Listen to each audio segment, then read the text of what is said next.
Donc bonjour à tous ceux qui nous ont rejoints pour cette petite conférence de présentation d'un travail de recherche et de discussion, puisqu'on a démarré cette série, on va dire, il y a très peu de temps, avec une première note de recherche commentée. Et on continue aujourd'hui, donc bienvenue à tous ceux qui nous ont rejoints.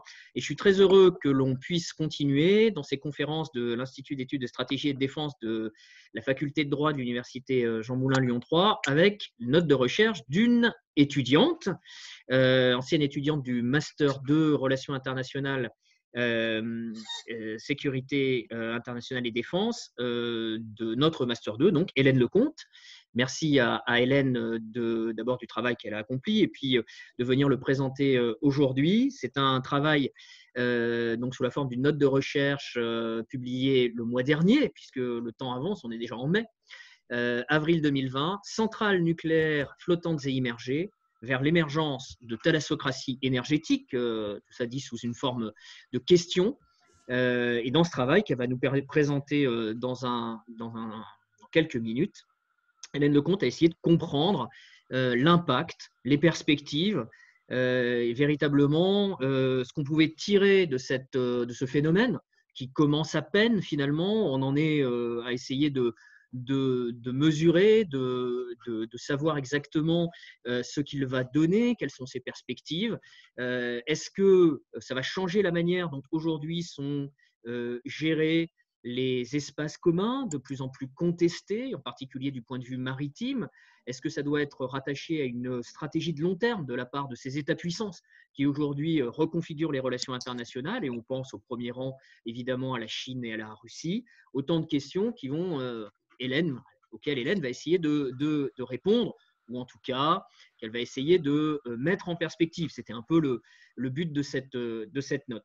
Ce sujet, il est lié à un programme de recherche qui est celui de l'IESD, de l'Université Lyon 3, dans le cadre d'un ensemble de travaux qui sont liés à la labellisation Centre national d'excellence défense, et en particulier un programme qui s'intitule l'interconnexion des capacités stratégiques hautes.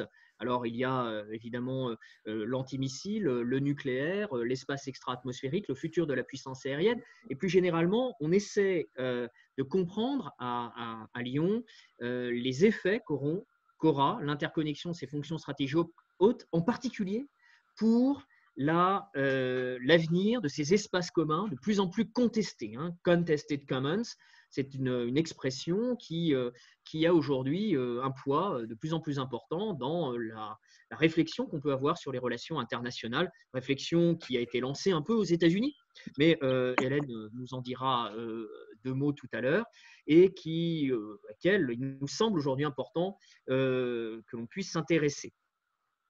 Pour commenter le travail d'Hélène Lecomte et nous apporter un certain nombre d'ouvertures, de réflexions, on a la très grande chance, et j'insiste parce que je le connais bien et je connais la qualité de son travail, on a la grande chance d'avoir avec nous Nicolas Mazzucchi. Nicolas, merci beaucoup de nous avoir rejoints.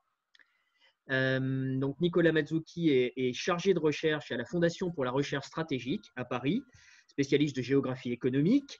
Une thèse de géographie économique, me semble-t-il, qui a été faite avec Michel Fouché comme directeur. Nicolas, c'est cela? Donc, bon, on ne présente plus, c'est la référence. Nicolas Mazzucchi est particulièrement chargé des questions énergétiques à la FRS, ensemble de questions qui prennent de plus en plus d'importance. Vous le savez, vous le comprenez parfaitement. Et Nicolas Mazzucchi est l'auteur d'un certain nombre d'ouvrages. Je citerai l'un des derniers, chez Armand Collin en 2017, Énergie, ressources, technologies et enjeux de pouvoir, donc chez Armand Collin en 2017. Donc il était la personne tout indiquée pour commenter tout à l'heure le travail d'Hélène Lecomte et entamer une discussion que je modérerai. Je pourrais prendre également des questions sur le fil de conversation du groupe sur cette question. Hélène, sans plus tarder, donc vous êtes une ancienne étudiante du Master 2, donc l'année dernière, Relations internationales, sécurité internationale et défense, à Lyon 3. Vous avez longuement travaillé sur ce sujet. Sans plus attendre, je vous laisse la parole pour que vous puissiez nous présenter en une vingtaine de minutes cette note de recherche très dense. Eh bien, écoutez, merci beaucoup. Alors, je vais d'ores et déjà vous partager mon écran en espérant que ça fonctionne. Alors,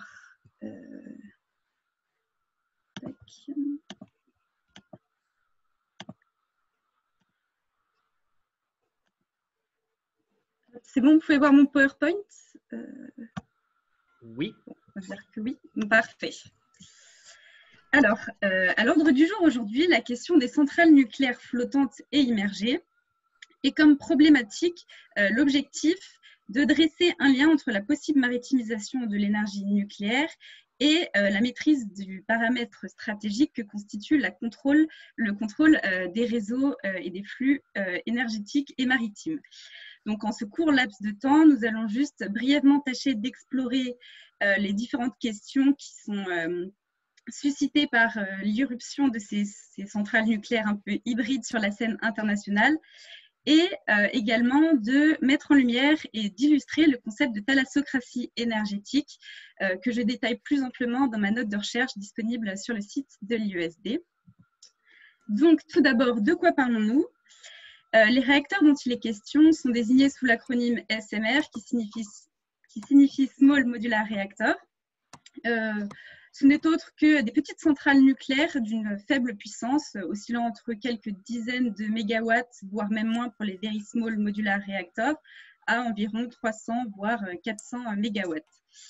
Il s'agit d'un design simple et compact qui permet d'une sûreté de fonctionnement supérieure à celle de leurs homologues terrestres, mais également elles se caractérisent par la rapidité, la souplesse de leur construction en série, qui est donc standardisée et requiert des moindres coûts de financement et permet d'acquérir des effets de série puis des effets d'échelle. Donc c'est une rationalité économique légèrement différente de celle de leurs homologues terrestres et qui permet de présager un marché plutôt lucratif. En outre, il se caractérise par la possibilité de se livrer à différentes activités, qu'il s'agisse du dessalement d'eau de mer, de la cogénération ou du soutien à l'industrie des hydrocarbures. Les centrales nucléaires, en plus offshore, peuvent permettre d'approvisionner en énergie des plateformes pétrolières offshore notamment. Mais l'aspect véritablement disruptif de ces réacteurs réside dans leur mobilité. Ces derniers ont en effet la capacité à être transportés par des barges flottantes, qu'elles soient propulsées ou non, qu'elles soient même sous-marines pour certains projets, ou même l'armée américaine aujourd'hui nourrit l'objectif de transporter des mini-réacteurs nucléaires sur des camions. Donc c'est un projet un peu original, on en reviendra dessus un peu plus tard. Donc, la première question qui se pose à ce stade, c'est la manière par laquelle ces SMR offshore pourraient se frayer une place sur la scène énergétique actuelle. Donc aujourd'hui, le mix énergétique mondial est en profonde recomposition sous l'effet de différentes tendances structurelles. On peut songer ici à l'inflation démographique, à la littoralisation croissante des économies, à la recherche d'économies décarbonées aussi pour lutter contre le changement climatique, mais aussi un déplacement de la demande d'énergie des pays occidentaux aux économies émergentes et plus spécialement les économies asiatiques. Donc aujourd'hui, assurer la continuité de ces approvisionnements énergétiques et surtout la sécurité de ces chaînes d'approvisionnement qui sont finalement assez complexes parfois est un enjeu majeur qui est toujours susceptible d'être bouleversé par des facteurs externes, qu'il s'agisse de crises politiques, de crises également climatiques ou même sanitaires, comme nous le prouve aujourd'hui la situation qui trouve son origine dans le Covid-19.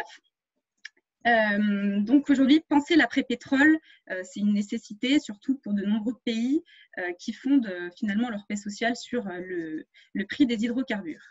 Donc dans ce cadre, face au développement plus ou moins erratique et plus ou moins coûteux des énergies renouvelables, et puisque de nombreux pays ne semblent peu enclins à sacrifier finalement leur productivité économique sur l'autel d'une transition énergétique qui serait hostile au nucléaire, il existe une véritable fenêtre d'opportunité pour ces petits réacteurs nucléaires miniaturisés qui semblent offrir une solution optimale, du moins à court ou moyen terme. En effet, en raison de multiples surcoûts, des retards, du discrédit, mais surtout de l'inadéquation de l'offre des réacteurs actuels, les producteurs d'énergie nucléaire peinent à exporter leurs nouveaux réacteurs. A contrario, les SMR s'adressent à de nombreux pays, qu'il s'agisse de pays qui soient contraints par la taille de leur réseau électrique, mais également par leur économie ou finalement leur géographie. Le SMR aurait du coup pour qualité de rendre plus universel l'accès au nucléaire. Se prêtant aussi aisément à des activités, comme on a pu le mentionner, de dessalement ou de suivi de charge ou de cogénération, ils offrent également une solution très attrayante pour de nombreux pays, qu'il s'agisse de pays qui soient aujourd'hui sujets au stress hydrique. Là, je pense particulièrement à l'Arabie Saoudite ou aux Émirats Arabes Unis, qui ont d'ores et déjà montré un intérêt pour le nucléaire, des pays qui ont besoin de pallier le manque de ressources foncières. Ça peut être le cas de pays insulaires en Asie qui n'ont pas assez de place pour finalement investir dans un gros réacteur qui est assez imposant. Ou ça peut être des pays qui aujourd'hui sont contraints dans leur potentiel industriel par des réseaux électriques un peu vétustes. Donc, comme vous pouvez le voir sur cette carte, les potentiels sont assez nombreux. Mais dans ce cadre, les SMR flottants seraient-ils en mesure de révolutionner notre paradigme énergétique? Tout d'abord, le développement des SMR, et donc pas seulement flottants, possède le mérite d'amoindrir la dépendance stratégique de nombreux pays envers les hydrocarbures et donc d'amoindrir le pouvoir des pays qui les possèdent et, à contrario, de conforter l'emprise des pays qui possèdent la maîtrise de la technologie nucléaire. À cet égard, on remarque que c'est un marché qui se diversifie. Parmi aujourd'hui la cinquantaine de prototypes de SMR qui sont à l'étude, on s'aperçoit qu'il y a des pays émergents. On peut citer l'exemple de la Corée du Sud ou de l'Argentine, mais également de la Chine et de la Russie qui aujourd'hui sont en train de former un duopôle possédant une certaine avance sur les pays européens qui planchent également sur des modèles de SMR ou des nombreuses startups américaines. Donc, la course au SMR semble être lancée et l'ascendant sera sans doute à celui qui propose un prototype le plus compétitif économiquement et le plus facile donc à exporter. À première vue, en effaçant la dissociation géographique entre zones de consommation et zones de production d'énergie, les SMR seraient en mesure de bouleverser un ordre qui est établi sur l'inégalité mondiale. Aujourd'hui, très schématiquement, l'énergie est produite sur des pays dits du sud économique, donc là où se trouvent ces ressources, et elle est consommée par des pays dits du nord économique, et spécifiquement l'Europe qui ne dispose pas de ressources d'hydrocarbures sur son propre territoire. Là, l'énergie pourrait être produite par des pays émergents et exportée à des pays qui ont un potentiel économique prometteur. Donc, à première vue, Moscou comme Pékin semblent avoir compris qu'elles pouvaient accroître leur puissance en se servant de ce levier énergétique. Et ce n'est pas un hasard si elles se tournent aujourd'hui vers la maritimisation de ces SMR, parce qu'en plus de simplifier finalement l'exploitation de ces centrales qui, sur un modèle plug and play, permettent en fait à une centrale nucléaire de venir se brancher directement à un réseau électrique comme on branche un téléphone à son chargeur, sans besoin de beaucoup d'infrastructures connexes. Le caractère offshore de ces réacteurs possède le mérite extrêmement intéressant de pouvoir vendre l'énergie qui est produite par ces réacteurs qui sont, eux, sous le statut de la loi du pavillon. En d'autres termes, il s'agit du modèle BOOR, donc Build, Own, Operate, Return. Donc, l'ensemble des opérations qui sont liées à l'exploitation de cette centrale, depuis sa construction jusqu'à son démantèlement, en passant par les opérations de ravitaillement, de maintien en condition, sont sous entière responsabilité de l'exploitant. Il va de même pour la sécurité de cette centrale. Donc, le client n'achète que l'énergie qui est produite par le réacteur. En d'autres termes, ça ne nécessite aucun transfert de compétences ni de technologie. Le pays client n'a pas besoin en soi de former du personnel qualifié et surtout, ça l'exonère de se doter de sa propre autorité de sûreté nucléaire puisque c'est celle du pays qui loue la centrale qui s'en occupe. Donc, finalement, ça permet également de diversifier les clients et de se tourner vers des grands industriels au sein d'infrastructures côtières ou également de s'intéresser aux multinationales comme Gazprom, qui aujourd'hui a d'ores et déjà fait appel aux centrales nucléaires flottantes russes pour pouvoir soutenir ses activités d'extraction d'hydrocarbures. Également, on pourrait imaginer que ces centrales nucléaires puissent venir en aide à une zone sinistrée qui est régulièrement sujette, par exemple, à des séismes, et qui donc ce serait pourvu d'une architecture capable de recevoir un réacteur nucléaire pour pouvoir approvisionner ses hôpitaux ou ses architectures de communication et aider à la reconstruction à l'issue d'une catastrophe. Donc, à l'échelle microscalaire, le SMR flottant apparaît comme un formidable levier de développement pour de nouveaux hinterlands, pour la montée en puissance de hubs ou d'interfaces côtières. Donc, c'est dans ce contexte que nous est parvenu le concept de thalassocratie énergétique. Alors, tout d'abord, il faut opérer, je pense, une certaine dissociation entre les ambitions des différents pays. Si aujourd'hui, certains pays occidentaux comme l'Europe, enfin comme en Europe ou aux États-Unis s'intéressent au marché des SMR ou marché des SMR flottants, il s'agit avant tout d'une visée commerciale, trouver de nouveaux marchés. Quant à la Russie et à la Chine, on s'aperçoit que, outre ce volet commercial, il existerait une véritable ambition géostratégique. Et c'est ce que j'ai essayé de vous illustrer brièvement. Dans un contexte où l'énergétique s'avère surdéterminante, la thalassocratie moderne pourrait se donner pour ambition d'ancrer son sea power sur la maîtrise des flux énergétiques.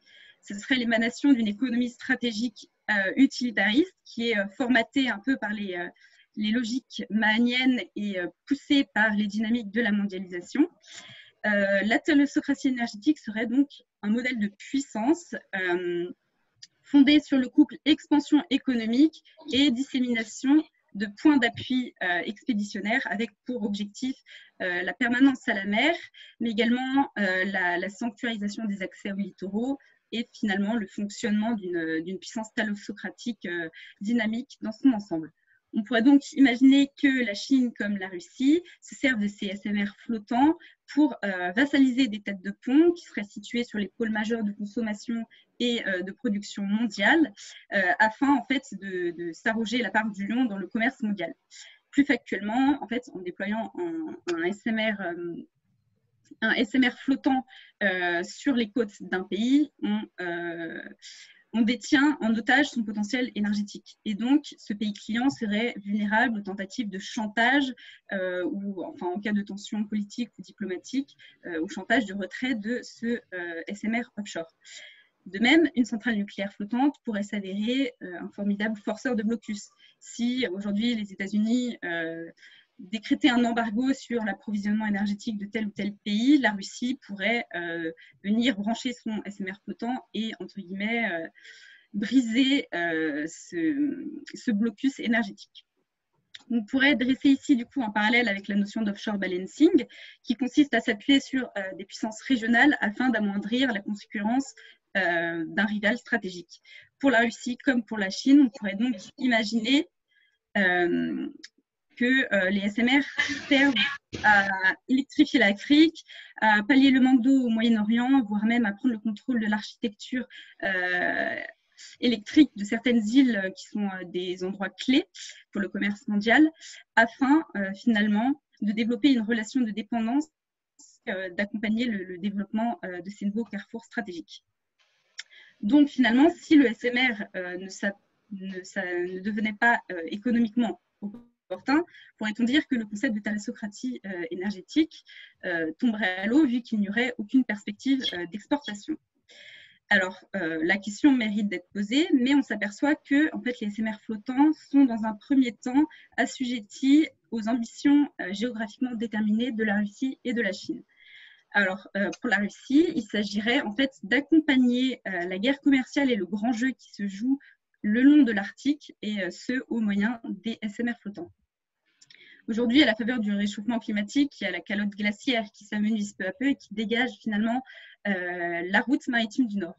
Donc, il s'avère peu probable que cette dernière se substitue aux artères traditionnelles du commerce mondial, étant donné que la nuit polaire persiste encore 6 mois de l'année et que beaucoup de pays n'ont pas de brise-glace.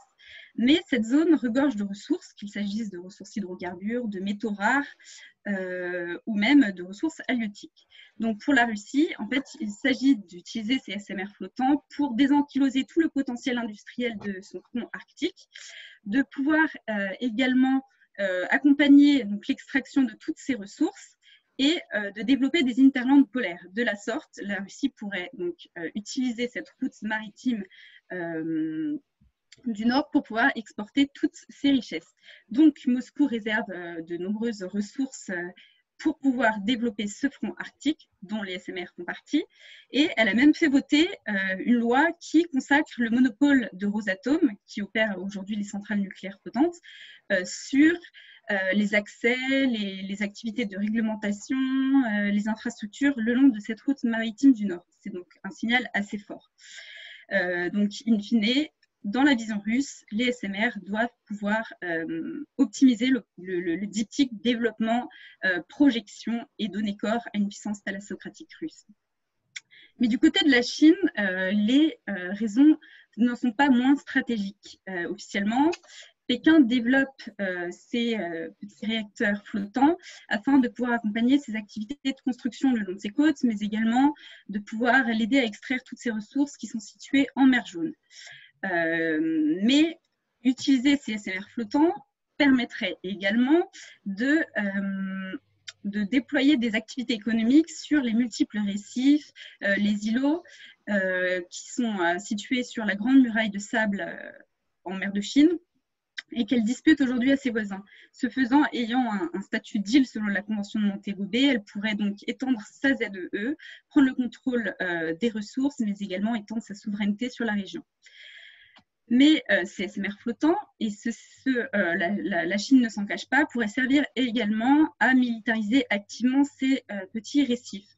En fait, il s'agirait de créer des phares, des ports, des aéroports, plein de petites infrastructures militaires et qui feraient partie d'une grande bulle de zones de défense, de déni d'accès et d'interdiction de zone pour finalement contrebalancer l'hégémonie américaine. Mais au-delà de ces visées militaristes, on peut tout à fait imaginer que la Chine serve de ces réacteurs afin de les disséminer le long des routes de la soie, des routes de la soie maritime, où elle essaye de prendre le contrôle sur de plus en plus de ports. Ceci permettrait donc de modifier la logistique des flux commerciaux en sa faveur et de tisser une réelle cohérence sur cette route. En définitive, il s'agirait aussi pour elle de pouvoir asseoir sa domination sur la sécurisation de ces 6 lines of communication qui sont aujourd'hui vulnérables aux stratégies d'interdiction. Donc, au regard de ce qu'on a pu voir, le SMR flottant serait-il une innovation duale? Eh bien, c'est un fait qui n'est pas très connu, mais la première centrale nucléaire flottante trouve son origine en 1954 sous l'égide de l'US Army et n'a été d'ailleurs démantelée que l'année dernière. Alors, il s'agissait d'une centrale qui n'était que très peu sûre et très peu performante. C'est pourquoi le Pentagone n'y a pas accordé un intérêt pendant très longtemps. En revanche, aujourd'hui, le département de la défense américain s'intéresse aux réacteurs mobiles. L'objectif, en très bref, c'est de pouvoir renforcer l'indépendance énergétique de ces infrastructures de défense qui dépendent aujourd'hui encore pour certaines de réseaux civils qui sont déjà très saturés et très vulnérables aux failles cyber. Donc, il faudrait créer des îlots énergétiques au moyen du nucléaire qui seraient plus résilients. Il s'agirait également d'approvisionner en eau douce, en chaleur et en électricité des bases militaires qui sont parfois éphémères ou éloignées de son territoire national. Et enfin, de pouvoir alimenter des systèmes d'armes très énergivores, comme les lasers, les armes à énergie dirigée, les armes anti-satellites, etc. Et enfin, un usage qui peut porter vraiment à caution, c'est optimiser l'approvisionnement énergétique des forces sur les théâtres d'opération, et ce, grâce à des réacteurs nucléaires placés sur des camions. Donc voilà, sur cette petite carte, vous pouvez voir certaines bases militaires qui ont été étudiées pour accueillir des centrales nucléaires miniaturisées. Donc bon, on pourrait s'attarder encore pendant très longtemps sur ce sujet, mais il vient le temps de conclure. Tout d'abord, j'aimerais bien déconstruire un présupposé selon lequel ces réacteurs nucléaires seraient plus dangereux que des réacteurs terrestres. Alors, s'agissant de SMR, et plus particulièrement de SMR offshore, ces derniers possèdent une sûreté de fonctionnement passive, c'est-à-dire que leur design est fait de telle sorte que le risque de fusion ne soit pas possible. Comme ils sont situés en pleine mer, ces derniers sont éloignés des sources de population et ont accès à l'océan, qui est un puits infini de refroidissement pour le réacteur. En définitive aussi, cet aspect permet de les rendre plus résilients au risque de séisme, même si en soi le risque de tsunami pourrait encore menacer la centrale. Donc, ces dernières ne sont pas non plus moins vulnérables au risque de menaces anthropiques. Et là, ça pourrait être le tendon d'Achille de ces centrales nucléaires. En effet, les risques de piraterie, de terrorisme, de sabotage par un employé, d'attaques cyber, voire même de prolifération de rétro-engineering peuvent être suffisamment dissuasifs. Donc, à cet égard, je mentionnerai le deuxième défi, qui va être la définition du statut de ces nouveaux réacteurs, tant en droit de la mer qu'en droit nucléaire, afin de pouvoir adapter la réglementation à la criticité nouvelle de ces réacteurs flottants. Voilà, je vous remercie. Merci beaucoup, Hélène. Hélène Lecomte de cette présentation. On va pouvoir passer la parole, s'il est avec nous, à Nicolas Mazzucchi. Donc, je le rappelle, chargé de recherche à la Fondation pour la recherche stratégique et spécialiste des questions énergétiques et stratégiques aujourd'hui.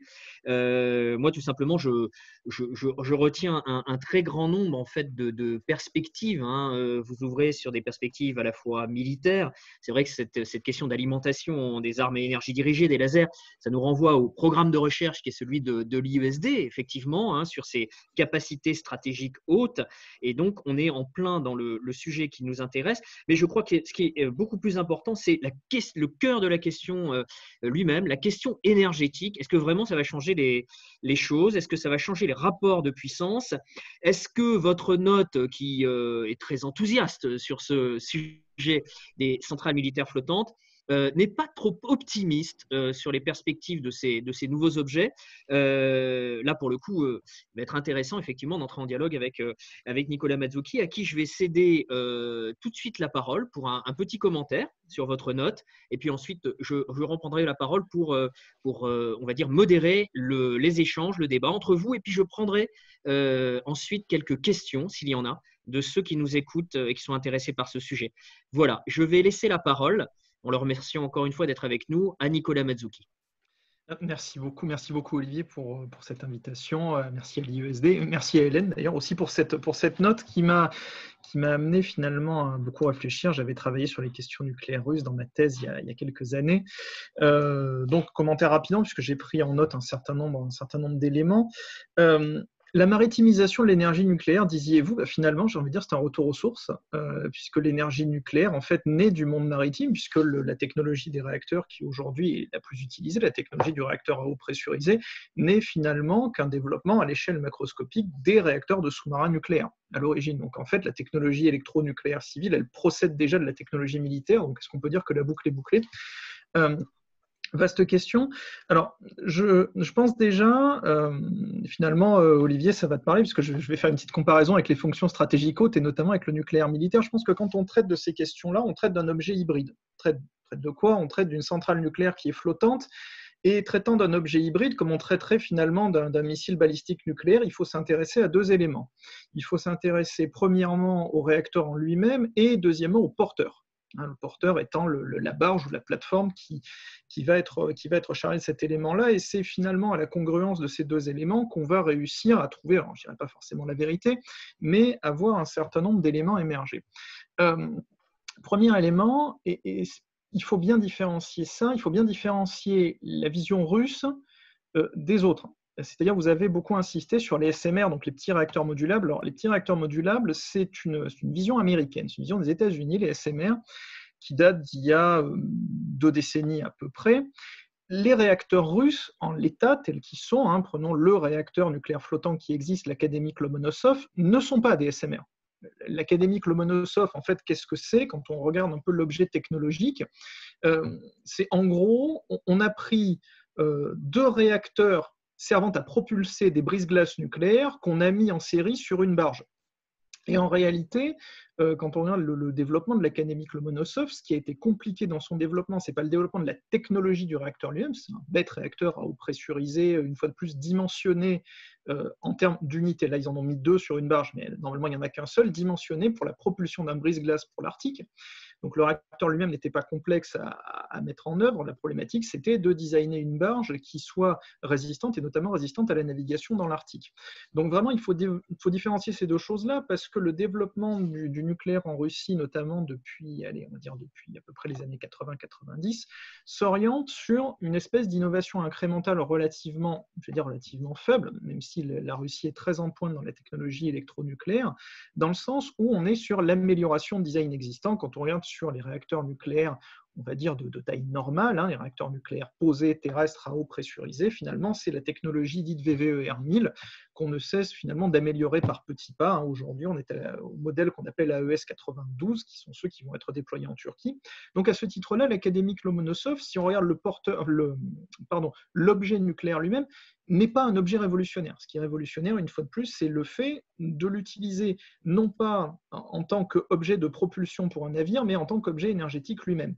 La question des SMR, elle est différente, puisque la question des SMR, elle renvoie à 2 choses. Elle renvoie premièrement à la modularité. Donc ça veut dire non pas penser dès en amont le démantèlement, mais penser dès en amont en fait ces réacteurs en termes de cluster, puisqu'au départ ils étaient pensés pour un usage terrestre, en remplaçant différents éléments au fur et à mesure, voire en remplaçant différents réacteurs. Effectivement, le développement global et en fait la multiplication de ces réacteurs qui seraient mis soit en série, soit en parallèle, permettant en termes de construction industrielle des économies d'échelle qui rendraient le réacteur à l'unité finalement très abordable. Ce qu'il faut voir, c'est que ces SMR, ils peuvent être pensés soit dans une technologie nucléaire actuelle, technologie à eau pressurisée notamment, soit, et notamment c'est beaucoup le cas aux États-Unis et en Chine, dans une technologie émergente. Aux États-Unis et en Chine, on voit surtout les SMR considérés dans une vision de technologie de 4e génération, donc de réacteurs qui seront plutôt majoritairement, il y a 6 technologies différentes dans la 4e génération, majoritairement des réacteurs à sel fondu. Et l'une des particularités des réacteurs à sel fondu, c'est pour ça que ça intéresse autant les États-Unis et la Chine, c'est justement le fait de ne pas utiliser l'eau comme modérateur caloporteur. Donc en fait, de s'abstraire le plus possible de l'utilisation de l'eau pour modérer la réaction nucléaire. Notamment quand vous mentionniez justement effectivement ce projet de l'US Army d'utiliser finalement des SMR pour de l'alimentation énergétique d'un certain nombre de bases américaines, alors qu'elles soient pérennes ou semi-pérennes. En fait, c'est pensé avant tout dans cette optique-là. C'est pensé avec du réacteur plutôt de 4e génération. C'est le cas notamment du Holosgen, qui a été en fait le modèle majoritairement envisagé au sein de ce rapport américain, mais pas exclusivement. Donc voilà, il faut déjà bien différencier la technologie dont on parle, puisque si la Russie apparaît aujourd'hui comme étant le seul pays à déployer des réacteurs nucléaires flottants, c'est avant tout parce qu'elle fait appel à une technologie nucléaire qui, elle, est éprouvée. Plus le problème, ça a été justement la question de la barge. Quand on regarde finalement ce paysage industriel du réacteur nucléaire flottant, qu'est-ce qu'on voit? On voit que finalement les 2 pays qui sont en pointe, c'est les 2 pays qui sont en pointe dans le nucléaire. On a le pays traditionnel en pointe dans le nucléaire depuis quelques années, qui est la Russie. Aujourd'hui, vous regardez, vous avez à peu près entre les 2 tiers et les 3 quarts des réacteurs nucléaires en construction dans le monde qui sont des réacteurs russes, des VVER 1000 d'ailleurs, selon la technologie. Vous en avez en construction en Russie, en Inde, en Turquie, dans différents pays, alors soit émergents, soit un certain nombre de pays qui sont plutôt aussi des puissances établies.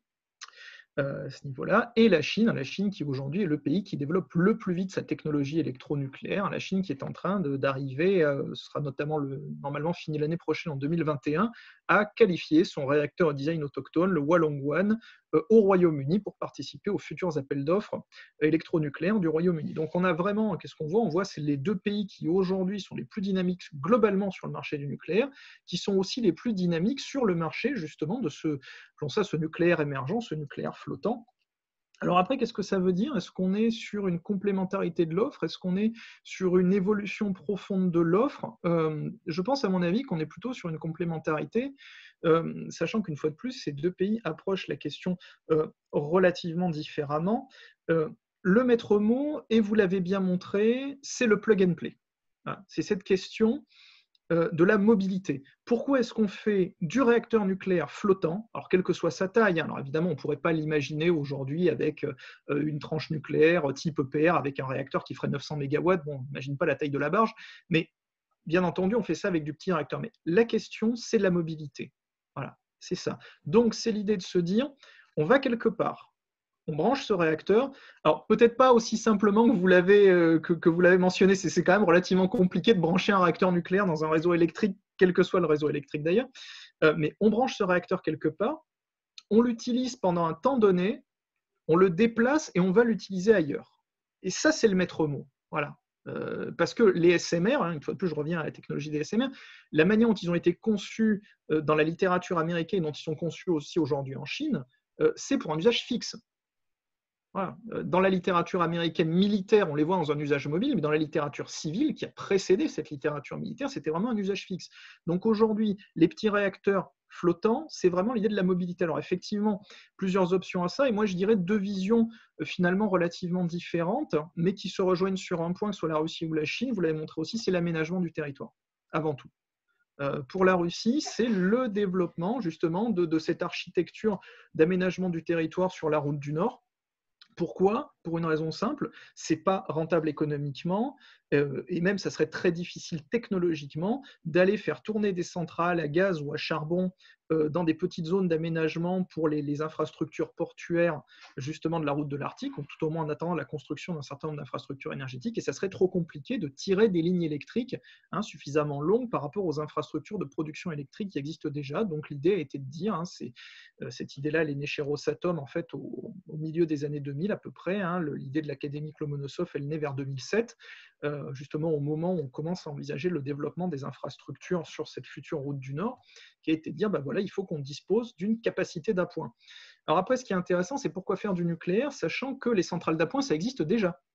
Voilà, les centrales thermiques d'appoint, par exemple, la Turquie a utilisé des bateaux centrales d'appoint, qui étaient des bateaux thermiques, pour aller alimenter Gaza en plein blocus par Israël. Donc, une fois de plus, c'est pas une révolution, enfin, on va dire en termes de conception, mais par contre, l'idée d'utiliser du nucléaire, c'est l'idée en fait de la facilité d'opération et de la prévisibilité. Facilité d'opération, vous n'avez pas besoin de chaîne logistique. Voilà. Votre centrale nucléaire, elle arrive, elle se branche quelque part. Alors, une fois de plus, avec tout ce que ça veut dire, se brancher quelque part, elle fonctionne pendant un temps X, elle se débranche, elle va se rebrancher à côté. Mais pendant ce temps, pas besoin d'une chaîne logistique pour l'approvisionner dans un combustible, on va dire, fossile hydrocarbure, que ce soit du gaz, du charbon, du diesel ou des choses comme ça. Par exemple, les bateaux centrales turcs de mémoire, c'est du diesel. Donc voilà. Facilité logistique, prévisibilité de la production. Là aussi, l'un des gros avantages du nucléaire, qu'il soit maritime ou non maritime, c'est que le nucléaire, c'est très prévisible. Ça produit tout le temps, à un coût qui est tout à fait prévisible, alors un coût élevé. Justement, je pense que ce sera l'objet d'une de mes questions pour vous. C'est la question du coût et de la rentabilité économique. Le nucléaire, ça produit un coût qui est quand même relativement élevé, mais au moins, voilà, on sait ce que ça produit, on sait quand ça produit en tout temps. Et à peu près 24 heures sur 24, on peut faire les 3-8 avec du nucléaire. Donc c'est vraiment cette idée de la prévisibilité et finalement de la facilité d'emploi, une fois de plus, pour des pays qui ont la capacité humaine et technologique de produire ces choses-là. Après, et c'est vrai que c'était envisagé par la Russie, on va dire au moment de ce qu'on appelait la renaissance nucléaire, une fois de plus dans la littérature américaine qu'on a vu apparaître ça. Donc en gros, la renaissance nucléaire, c'est cette période entre 2008-2009 et Fukushima 2011, 2007-2011, période assez courte, dans laquelle on envisage en fait un retour du nucléaire comme une énergie finalement plutôt mainstream. C'est le moment où se développe, alors, il est encore en cours de développement, il n'a pas connu tous ces problèmes de jeunesse, mais le PR Areva, la P1000 Westinghouse, le VVER 1000 Rosatom, et où on dit voilà, le nucléaire va connaître une nouvelle jeunesse. Et donc à ce moment-là, Rosatom imagine justement ce que va devenir l'académique Lomonosov quelques années plus tard en termes d'export, et de dire en fait ce produit-là, on l'envisage comme un produit de test. C'est-à-dire qu'on va aller vers des pays maritimes primo-accédants auxquels on voudrait bien vendre des vraies centrales, et on va leur faire tester le réacteur. Et vous avez bien mis le doigt justement sur le fait que, en quoi est-ce que c'est intéressant pour des pays clients, c'est qu'il n'y a pas besoin d'avoir une autorité de sûreté nucléaire, il n'y a pas besoin d'avoir signé un certain nombre de choses au niveau de l'AIEA, c'est pas trop contraignant. Il n'y a pas besoin d'avoir un corps d'ingénieurs qualifiés. Par exemple, quand on regarde sur un contrat nucléaire conventionnel, qui est le contrat nucléaire de la centrale d'Akuyu en Turquie, les Russes forment 80 ingénieurs nucléaires turcs par an sur une durée de 10 ans. En fait, c'est long, c'est lourd, c'est compliqué. C'est des cursus de 5 ans, plus 2 ans pour apprendre le russe. Vous imaginez, c'est des cursus d'ingénieurs de 7 ans. Là, pas besoin de tout ça. Et en fait, la Russie avait pensé ça au départ en disant ça va être un très bel objet qui va nous permettre en fait, de vendre un peu notre technologie, c'est-à-dire de louer, sachant que tout est toujours opéré par des Russes, notamment à l'intérieur, de louer un peu cette barge, ce réacteur flottant. C'était prévu pour l'Indonésie, par exemple, qui à ce moment-là se demandait si elle allait avoir du nucléaire civil, à un certain nombre de pays pour qu'ils puissent un peu toucher du doigt et tester un peu ce que c'est que l'électricité nucléaire, pour après, dans un deuxième rideau, en fait, aller vendre de la centrale conventionnelle. Voilà, vous avez compris, la centrale russe, c'est bien, ça marche bien, ça fonctionne de manière tout à fait honnête et tout à fait efficace. À partir de là, vous avez testé en nucléaire flottant, maintenant, venez nous acheter un réacteur qui fait 800, 850, 900 mégawatts, ou plus d'un réacteur. D'habitude, on les construit par 3 ou 4. Donc voilà un peu comment c'était pensé au départ. Néanmoins, effectivement, aujourd'hui, on voit se profiler un certain nombre d'usages qui peuvent être différenciés. Le secours post-catastrophe naturelle est intéressant. Néanmoins, attention à la catastrophe naturelle. Dans du post-séisme, je ne suis pas certain. Une fois de plus, ça reste quand même quelque chose de relativement risqué. Par contre, sur du post-cyclone, en termes de diplomatie humanitaire, diplomatie, on va dire, environnementale, ça peut être quelque chose de tout à fait envisageable, sachant que, et c'est un élément qu'il faut toujours avoir en tête quand on parle du nucléaire, le nucléaire, c'est une énergie à part, dans le sens où c'est aussi une énergie d'image. Voilà, pour un pays, pourquoi on dit qu'il y a des pays primo-accédants? Parce que pour ces pays-là, démontrer une maîtrise de l'atome, alors qu'elle soit réelle ou qu'elle soit semi-réelle, le cas de la Turquie par exemple, la centrale d'Akuyu, c'est une centrale dont on sait qu'elle restera très grandement entre les mains de la Russie et d'Atom Energoprom, c'est pas très grave, ça permet quand même de s'afficher comme un pays qui a atteint un certain niveau de maturité techno-économique, qui a une certaine image sur la scène internationale, et finalement, on peut se poser la question, moi je pense que c'est le cas, mais une fois de plus, je n'ai pas la réponse absolue, de savoir à quel point le réacteur nucléaire flottant et donc cette capacité de louer ce réacteur auprès soit de la Russie, soit de la Chine, soit peut-être d'autres pays demain, c'est pas aussi quelque part s'acheter une petite partie de cette image-là. De dire, regardez, nous aussi, pays X ou Y, on a accès à l'électronucléaire au travers de la centrale, alors académique Lomonosov, je ne sais pas comment ça s'appellera, la première centrale nucléaire flottante chinoise, si tant est qu'ils finissent par y en avoir une, à ce niveau-là. Mais donc, je pense que aussi cet effet d'image n'est pas, on va dire, n'est pas à négliger un peu dans cette vision-là. Mais justement, je vais arrêter un peu là mon commentaire pour laisser place à des questions. Mais voilà, là où je voulais vous poser la question et savoir si c'était un sujet que vous avez traité, c'est la question de la rentabilité économique. Parce que le nucléaire, ça a un défaut, enfin, ça n'en a pas qu'un, ça en a plusieurs, mais ça a un gros défaut, quand on parle en termes d'économie de l'énergie. Le nucléaire, c'est cher. Voilà. Le nucléaire, c'est une énergie chère. Si vous regardez à peu près, quand on regarde en fait le panel des coûts énergétiques mondiaux, en fait, le nucléaire, c'est celle qui se situe à peu près au milieu. Les énergies les plus chères à la production sont les énergies renouvelables, notamment ce qui est relativement cher, par exemple, c'est certains types c'est le solaire à concentration, c'est l'hydrolien, c'est des choses comme ça qui sont très chères. Vous avez des énergies qui ne sont pas du tout chères à la production électrique, par exemple, c'est le charbon. Le nucléaire, c'est la médiane. Voilà, donc pourquoi est-ce que on irait plus vers ce nucléaire-là, et est-ce qu'en termes de rentabilité économique, surtout que là on est sur du nucléaire flottant, donc il faut prendre en compte aussi l'entretien du porteur et pas que l'entretien du réacteur, pourquoi est-ce qu'on irait véritablement vers ça, et est-ce que le business model, selon vous, est réellement un business model soutenable pour des structures, je prends le cas de Rosatom, mais ce serait le cas de CGN ou de CNNC si demain elles devaient véritablement produire ça de manière commerciale, ont quand même un minimum besoin de rentabilité. Je vous remercie. Merci beaucoup à Nicolas Mazzucchi de ses commentaires, ses remises en perspective sur un certain nombre de points sur cette note d'Hélène Lecomte. Cette première question, donc Hélène, sur la question des coûts, est-ce que ça vaut le coup? Il faut équilibrer les externalités stratégiques, les externalités budgétaires, il faut faire un point moyen. Est-ce que ça vaut le coup, ces centrales nucléaires flottantes? Alors, il est vrai que c'est une question qui mérite d'être posée. Aujourd'hui, l'Académie Lomonosov affiche quand même une facture assez élevée. La Russie se justifie en disant qu'il s'agit d'un first of a kind, donc le premier de la série, et que donc pour le coup, elle n'a pas pu, pour l'instant, bénéficier des effets de série si jamais elle venait à en construire plusieurs. Ça aurait été l'intérêt justement de recourir au Small Modular Reactor, dont la compétitivité économique repose sur la construction standardisée de différents modèles, de modèles similaires, mais à un nombre assez élevé. Je crois que la Russie arguait un chiffre de 7 centrales nucléaires avant d'obtenir un chiffre qui soit véritablement rentable. Après, la Russie prétend qu'à terme, il s'agirait d'une énergie qui ne soit pas si chère au final, étant donné qu'il s'agit d'infrastructures offshore. Ça exonère de tout un tas de travaux préalables, tout ce qui est les études sur l'analyse des sols, les études sismiques, etc. Ça résoudrait également le problème du béton structural qui est aujourd'hui à l'origine de nombreux retards et surcoûts dans la construction des réacteurs terrestres, également en notant toute la facture des travaux civils.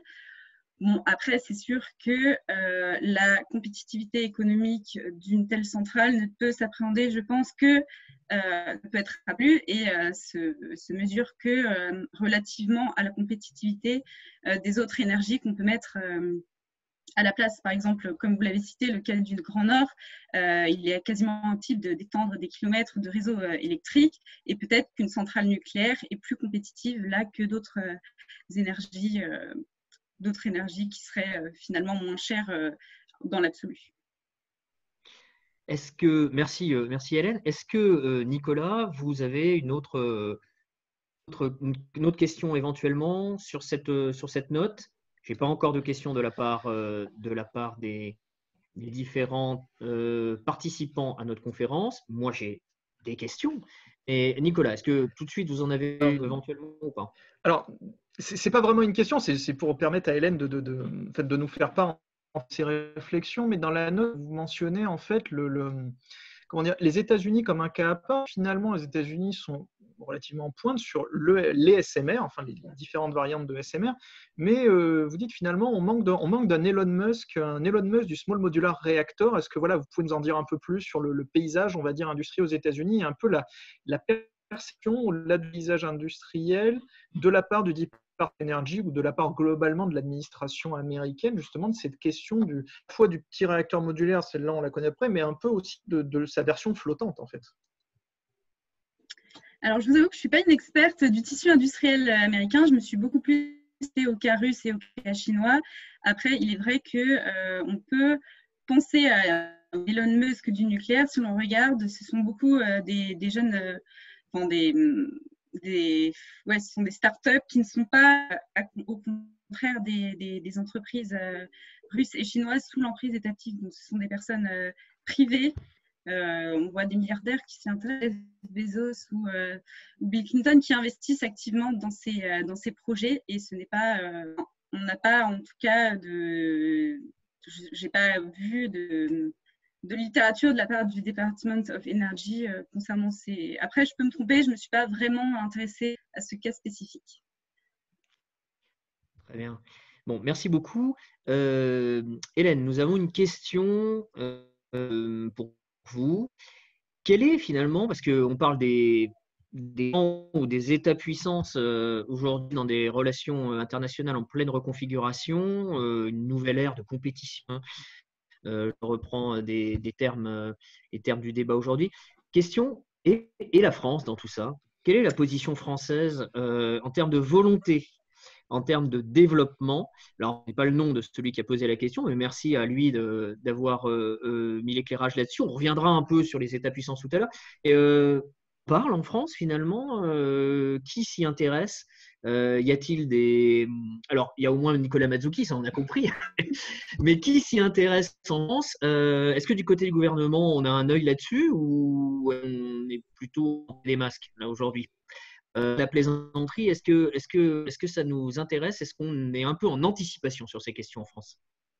Alors, il y a quelques années, la FAFSA avait développé un modèle de petit SMR offshore, mais sous-marin. Il s'agissait du projet FlexBlue, qui a été endormi il y a quelques années, officiellement par un manque de débouchés à l'export. Pardon Hélène, mais Mais pardonnez-moi, qui avait fait ça en France? C'est une entreprise? C'était un consortium qui était composé d'EA, de Technicatom, je crois, Naval Group et EDF. Aujourd'hui, la question du SMR revient au premier plan. Ce même consortium, aujourd'hui, développe un nouveau projet qui s'appelle New World, qui là serait un petit réacteur d'une puissance de 300 à mégawatts, donc, qui a été présenté à la rentrée dernière. Après, il ne s'agit d'un design offshore, comme j'ai pu le mentionner, et le propre directeur FlexBlue. Et pardon, mais pour faire suite à cette question, j'espère rester dans l'esprit de celui qui l'a posé, quelles seraient les cibles de ce produit? Quel type de pays? Quels sont les besoins cibles? Alors, il y a peu de pays qui sont évoqués, mais après, ce seraient des pays émergents qui ont déjà fait, ou en développement, qui ont fait ont déjà fait montre d'un intérêt pour le nucléaire. Le Maroc a été cité dans mon esprit. Après, je n'ai plus d'exemples en tête, mais ce seraient des pays de cet acabit, et je suppose que ce serait à peu près les mêmes pays cibles que la Russie ou que la Chine. D'accord. En attendant d'autres questions éventuelles, j'en ai une pour vous. La deuxième partie de votre présentation a été consacrée finalement au développement de cette notion un peu exploratoire de thalassocratie énergétique, et pas, on la lirait peut-être plus naturellement à l'exemple de la Chine, qui fait montre aujourd'hui on va dire d'une projection non seulement à long terme, mais générale de sa puissance, de son influence, de ses capacités d'accès, une nouvelle rangée en termes d'accès pour les conteneurs, ou en termes effectivement de branches sur des hinterlands avec des acteurs géopolitiques très repérés, sur les routes de la soie ou pas d'ailleurs. Finalement, vous parlez de thalassocratie énergétique, il y aurait un lien de dépendance entre celui qui fournit l'énergie et celui qui en profite. Mais il y a entre le chantage géopolitique et la dépendance géoénergétique est si évident, si immédiat, que vous tirez cette conclusion. Mais pourquoi est-ce qu'il choisirait une telle option? Quel est le bénéfice finalement? Se mettre dans les mains d'un autre acteur? Après, c'est un choix qui sera forcément sujet aux questions d'alliance politique. Un pays peut choisir aussi ses dépendances énergétiques plutôt que de dépendre des hydrocarbures de régions instables. Pourquoi dépendre d'un parrain qui pourrait en échange aussi nous apporter sa garantie de sécurité?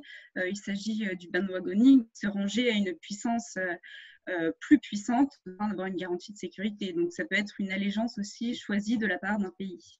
Et c'est là que peut-être la dimension, si j'ai bien compris votre raisonnement, de test sans engager avec option d'achat éventuelle, pourrait jouer une sorte de sécurité. Finalement, on s'engage, mais on s'engage pour voir. C'est une sorte de mariage d'essai. Oui, ça peut être un mariage d'essai. Après, ça dépendra de la diplomatie énergétique aussi que mène qui offre le réacteur nucléaire, et tout dépend aussi de la manière dont ce pays pourra également accéder aussi, un petit réacteur nucléaire est une chose. Après, investir dans un plus gros réacteur serait infiniment plus ça demande un investissement économique, un investissement de temps aussi considérable.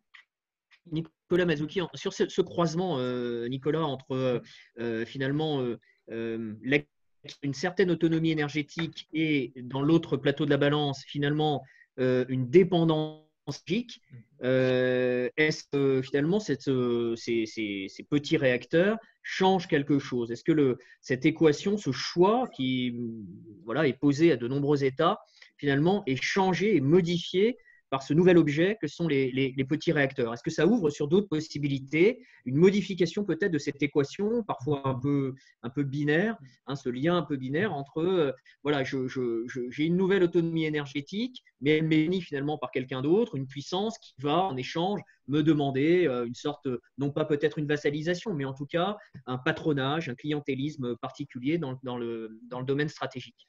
Alors, dans le domaine de l'énergie, on appelle ça la sécurité énergétique. On a déjà le concept, tu vois, c'est pratique, puisqu'en fait, quand on regarde les questions énergétiques, on les regarde selon 3 angles. Alors, ces 3 angles qui sont concurrents entre eux, qui sont l'accès à l'énergie, donc la capacité à disposer d'une alimentation énergétique suffisante par rapport à sa population et ses besoins. Ce qui nous intéresse là, la sécurité énergétique. La sécurité énergétique, c'est la pérennité d'approvisionnement, à la fois en termes de coûts, mais aussi en politique et en termes de flux. Et le troisième élément qu'on regarde, c'est la lutte contre les changements climatiques.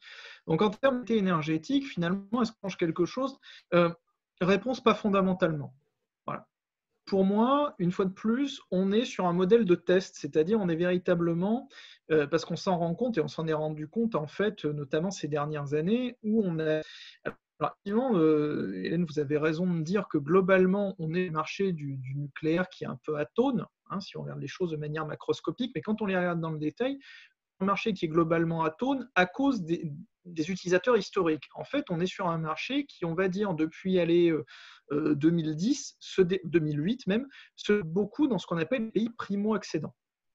On a beaucoup de pays aujourd'hui qui soit sont en train d'accéder au nucléaire, soit en fait reviennent dans le nucléaire, c'est le cas de l'Inde par exemple, qui en fait n'est pas un primo-accédant pur, mais un primo-accédant à certaines technologies. Primo-accédant pur, Égypte, Turquie, on a d'autres pays qui reviennent, par exemple l'Argentine, le Brésil qui essaient de revenir dans le nucléaire, mais on s'est rendu. Et donc ces pays-là, finalement, on a un gros volume de pays primo-accédants qui voudraient être des primo-accédants, le Kazakhstan par exemple, et on s'est rendu compte que ces pays-là, en fait, ont une difficulté en fait, à franchir une difficulté à passer du statut de on aimerait bien avoir du nucléaire à un statut de finalement on passe comment pour avoir du nucléaire. Et finalement, ces petits réacteurs flottants, ça peut être, selon moi, en partie quelque chose qui va combler en fait cette espèce de momentum. Vous avez des pays qui font des expressions de besoin pour des réacteurs nucléaires en se disant on va acheter un réacteur nucléaire et qui finissent par 20 ans plus tard, parce qu'il y a un certain nombre de blocages à dépasser, parce qu'il y a un certain nombre d'interrogations, parce qu'il y a un certain nombre d'enjeux économiques, et que c'est beaucoup plus facile finalement d'installer un réacteur, un gros, un vrai, un 900, 1000 watts, à partir du moment où vous avez déjà testé un peu ce que ça donne, que vous avez vu, ah ben non, finalement, ça explose pas tout de suite dès qu'on le branche, hein, c'est pas automatiquement Tchernobyl. Oui, ça produit pas mal d'électricité, on voit que les coûts sont stables, on voit que le niveau de production est stable, finalement, quelque part, on touche un peu du doigt. Hein. Une fois de plus, le nucléaire, dans le domaine de l'énergie, c'est une énergie qui est très particulière, qui est, je dirais pas quasiment mystique, mais qui a quelque chose véritablement, parce que c'est aussi l'énergie de la destruction. Donc, y compris dans le domaine énergétique, il y a véritablement toujours cette vision duale du nucléaire. Donc, c'est une énergie avec laquelle on prend beaucoup de pression et beaucoup de temps quand on installe des projets. Donc là, finalement, il va être aussi de raccourcir ce temps de projet. Et à ce niveau-là, ça peut changer des choses. Sinon, est-ce que globalement, ça va changer des choses? Je ne pense pas. Je ne pense pas que des pays qui se disent on ne fera jamais de nucléaire, parce qu'il y a 2 petits réacteurs flottants feront du nucléaire. Et de la même manière, des pays qui voulaient faire du nucléaire, finalement, les petits réacteurs, ça va accélérer les choses. Mais bon, s'ils voulaient en faire, in fine, il existe déjà une commerciale, on va dire, dans les réacteurs posés traditionnels, des palettes relativement larges, que ce soit en termes de technologie, que ce soit en termes de puissance installée. On n'est pas obligé de mettre automatiquement des réacteurs qui font 1200 MW la pièce. On peut mettre des choses beaucoup plus petites pour démarrer. C'est le cas dans un certain nombre de pays, notamment. Donc voilà, pour moi, on n'est pas sur un changement de paradigme. Je pense qu'il ne faut pas faire du petit réacteur flottant, voilà, une espèce de clé de compréhension de beaucoup de choses. Mais par contre, on est sur la compréhension, alors notamment par la Russie, puisque c'est la Russie qui a un peu lancé le concept, d'un certain nombre de choses, et notamment véritablement cette question de l'image, cette question de l'effet de l'image, cette question de l'importance du test, de regarder comment ça fonctionne, est-ce que c'est bien, est-ce que c'est pas bien, est-ce que c'est adapté, est-ce que c'est pas adapté. Une fois de plus, au départ, ça a été beaucoup pensé pour l'Indonésie, hein. C'est véritablement pour l'Asie du Sud-Est que ça avait été pensé, parce que l'Indonésie se posait énormément de questions, notamment à cause de sa géographie. L'Indonésie voulait 4 réacteurs de moyenne puissance, 4 fois 1000 MW à peu près, installés sur l'île de Java, et se disait, voilà, on est quand même un pays de l'arc de feu du Pacifique, est-ce qu'on est capable de faire ça? Est-ce que ça peut être vraiment utile dans les conditions, aussi les conditions de ce qu'est l'économie indonésienne aujourd'hui, de ce qu'est la population indonésienne, hein, faut se replacer en 2008-2009 au moment où c'est demandé. Et donc voilà, l'idée c'était de dire, testez ça, vous allez voir. Si ça marche, vous passez commande. Et si ça ne marche pas, à la limite, on peut aussi faire de la centrale à gaz. Ça tombe bien, la Russie fait beaucoup de choses. Merci beaucoup, Nicolas, de cette réponse. Donc, si je vous suis bien, finalement, ces petites centrales, elles peuvent être utilisées comme des sortes de correcteurs d'inertie décisionnelle en matière nucléaire. Inertie, que ce soit des inerties pour des raisons symboliques, et vous avez raison de le souligner, je pense que ce n'est pas assez souligné. Le nucléaire est à part, et pas simplement pour son mode de production sous les aspects à la fois économiques et technologiques, mais pour des aspects symboliques, un aspect symbolique qui est très fort. Donc, en gros, l'essayer, c'est l'adopter, c'est un peu le fond de la stratégie, d'une certaine façon. Je voudrais signaler à ceux qui n'ont pas ouvert le fil de conversation une contribution de Guillaume Milot, merci beaucoup à lui. Je me permets ce complément sur Nuward, qui a été cité tout à l'heure par Hélène Lecomte. Donc, il y a aussi des collaborations sur ce projet, donc on parlait de la France tout à l'heure, avec les Américains. Ainsi, le projet final, s'il voyait le jour, ne serait pas forcément et uniquement franco-français. Et donc Guillaume Milot confirme aussi qu'au sein du gouvernement, je le cite, on continue à suivre ces sujets malgré la pause, dit-il, fâcheuse de 2014 à 2018. Donc, nous voilà rassurés, la France anticipe sur ces questions-là. J'ai une autre question, Hélène, si vous le permettez, toujours sur le contenu de votre note de recherche.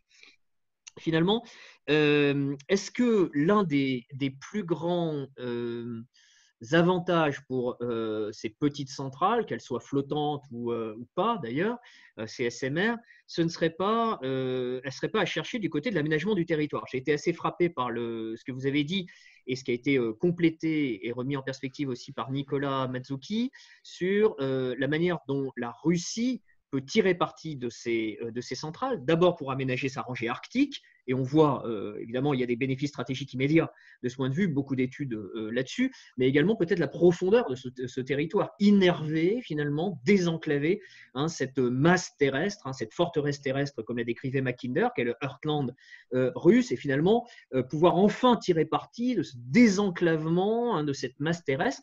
Et finalement, bon, on voit que la Chine pourrait avoir également, en tout cas sur sa partie ouest, finalement, il pourrait y avoir un certain nombre de bénéfices de ce point de vue-là, mais on songe à d'autres acteurs, le Brésil par exemple, avec sa profondeur continentale, profondeur terrestre. Il y a ici, et pour, me semble-t-il, d'autres acteurs, éventuellement un attrait particulier. Donc les SMR, finalement, outils d'aménagement du territoire et tout désenclavement continental, est-ce qu'on n'est pas là dans finalement une direction qui serait l'une des principales pour l'attrait de ces réacteurs? En effet, comme on peut le voir à travers l'exemple de l'Arctique, le SMR possède véritablement un pouvoir, un levier de développement à l'échelle régionale. Par exemple, si la Russie a choisi de l'implanter dans la région de Pevek, qui est dans l'extrême nord, c'est parce que c'était une région qui était tout d'abord propice à l'accueil de ce réacteur, qui était également laissé exsangue depuis des années parce qu'à défaut d'énergétique. Donc finalement, brancher ce SMR offshore permettrait de développer ces interfaces polaires à l'image de ce qu'elle espère faire dans le district de Bilibino, là où se trouve Pevek. Et en effet, si finalement les SMR s'avéraient, ou même ces centrales nucléaires flottantes ne s'avéraient pas aussi rentables économiquement, on est sûr que la Russie saurait en tirer parti, parce qu'on n'en a pas trop parlé, mais dans cette rentabilité économique, s'agrègent aussi des coûts de sécurité qui peuvent être assez prohibitifs si la Russie choisit d'exporter par exemple ses réacteurs. Il est indéniable qu'il faudra escorter ces réacteurs pendant le temps de transit, mais également rajouter pas mal de procédures de sécurité qui pourront au final ajouter à la facture de ces centrales et les rendront assez prohibitifs à l'export. Donc, sans doute qu'à moyen ou court terme, ces centrales auront plutôt pour objectif de désenclaver la Russie de son enclavement notamment par l'Arctique. Et donc, c'est avant tout un outil d'aménagement du territoire avant un outil d'exportation. Très bien, merci beaucoup de cette réponse. On va arriver bientôt à la fin de notre petite conférence, ou en tout cas échange et discussion. Est-ce que… nouvelle question. Pensez-vous que les SMR flottants pourraient également faciliter une plus grande acceptation sociale sur la question du nucléaire? Et oui, c'est la question de l'opinion publique. Et on sait qu'aujourd'hui, du point de vue du nucléaire, il y a un certain nombre de choses à rattraper ou en tout cas à corriger. Il y a aussi beaucoup de fantasmes sur le nucléaire entretenus par un certain nombre effectivement d'opposants. Alors, il y a des critiques qui sont valides vis-à-vis du nucléaire. Il y en a d'autres qui font peut-être davantage appel à la question de cette mystique, de ces perceptions, de ces représentations qui jouent parfois sur un certain nombre de peurs, il faut le dire aussi.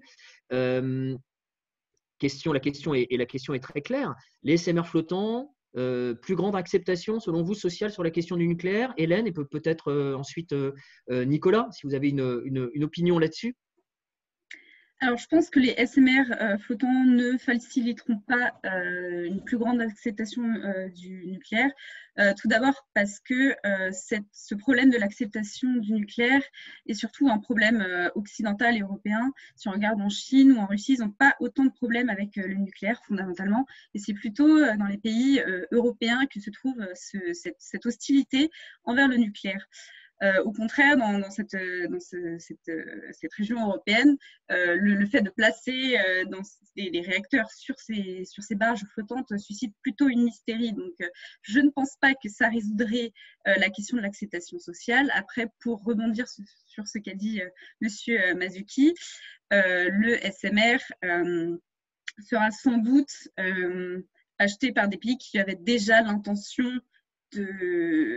d'acquérir du nucléaire. Donc, fondamentalement, ça ne résoudra pas la question de l'acceptation sociale pour des pays qui refusent le nucléaire. Donc, voilà. Nicolas ? Oui, bon, je suis à peu près d'accord. Effectivement, je pense qu'il faut dissocier un peu ce qui est une vision effectivement très, très occidentale. Je me rappelle que dans la presse française, l'académique Lomonosov avait été qualifié de mémoire de Tchernobyl sur glace ou de Tchernobyl flottant. Donc, ce qui veut à peu près tout dire. Par contre, alors, ça peut éventuellement faciliter un petit peu l'acceptabilité sociale dans les pays qui souhaiteraient pays émergents, qui souhaiteraient disposer de nucléaire.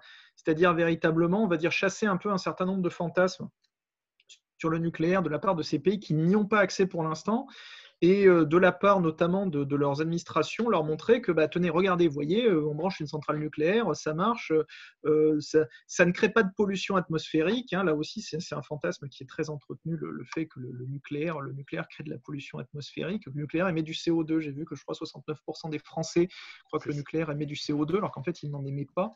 Il émet de la vapeur d'eau, qui est un gaz à effet de serre, mais qui n'a pas le pouvoir de forçage radiatif du CO2. Si Jean-Marc Jancovici était ici, il s'évanouirait en entendant ça. Pardon, Nicolas. Non, je t'en prie.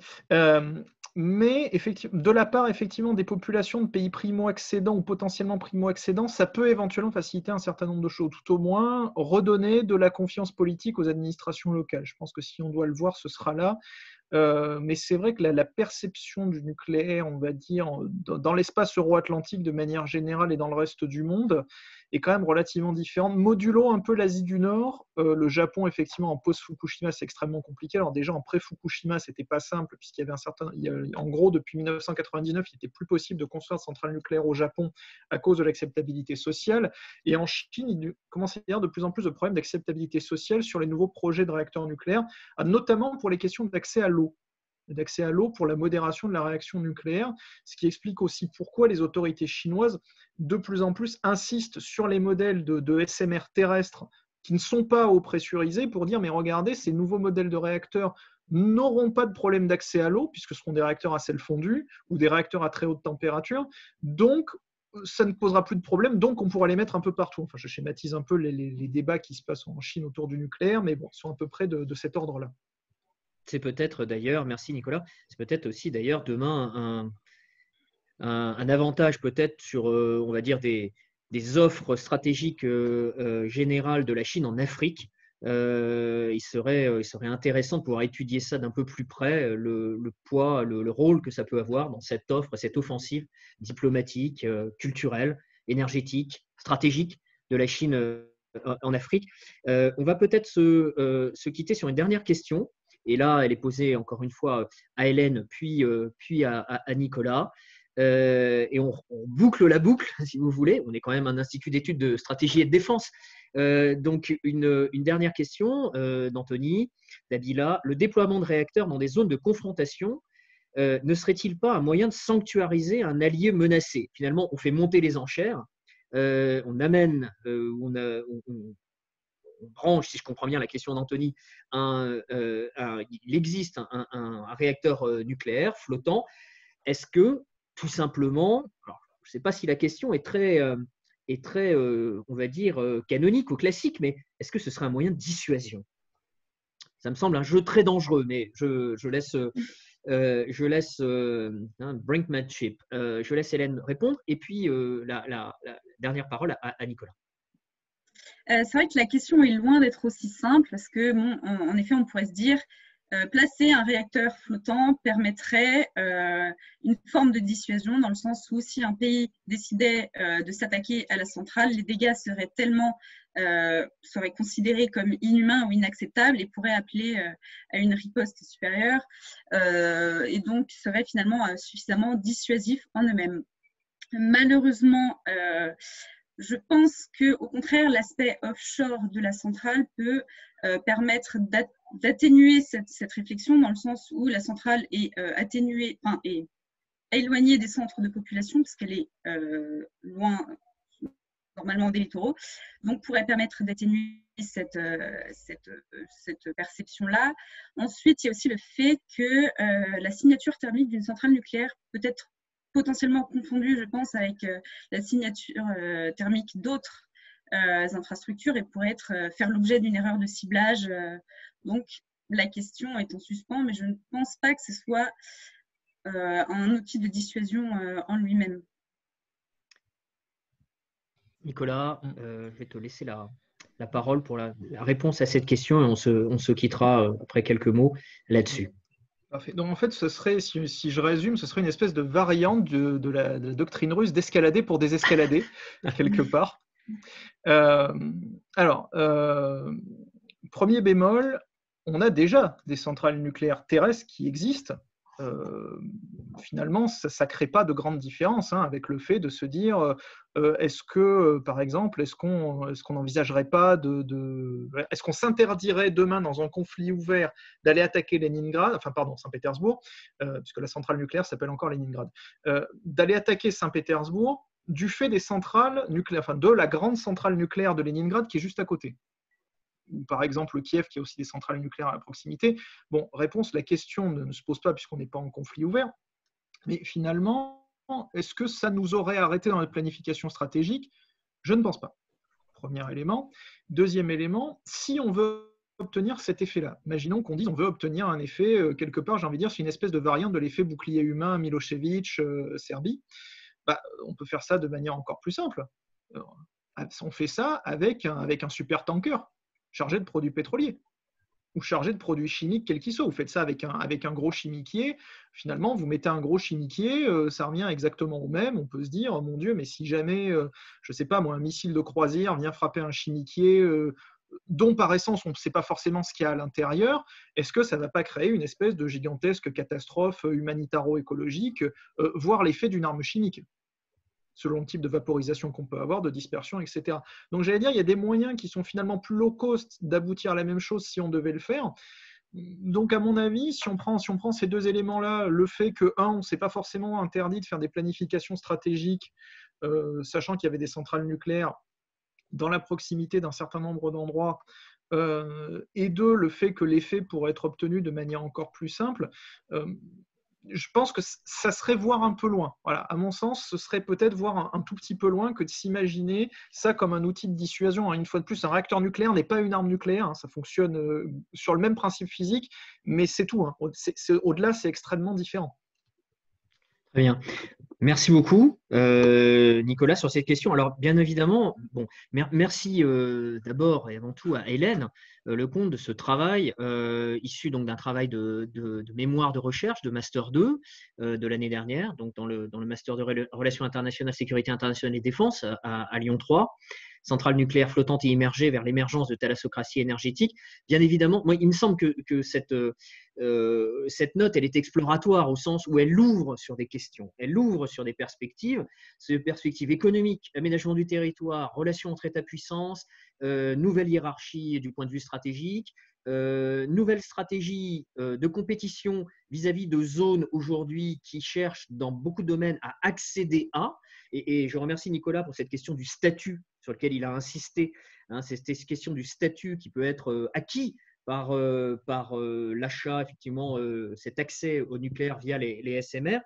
Finalement, votre note, Hélène, ouvre sur un très grand nombre de questions, pas seulement militaire, pas seulement stratégique, et c'est ce qui fait, me semble-t-il, sa richesse et son intérêt. Je remercie Nicolas Mazzucchi, encore une fois, merci de ta fidélité et de ton apport et ton commentaire très précieux dans cette séquence. J'espère que tout le monde a pu le mesurer et en profiter, mais j'en suis certain. Merci à ceux qui ont contribué sur le fil de conversation.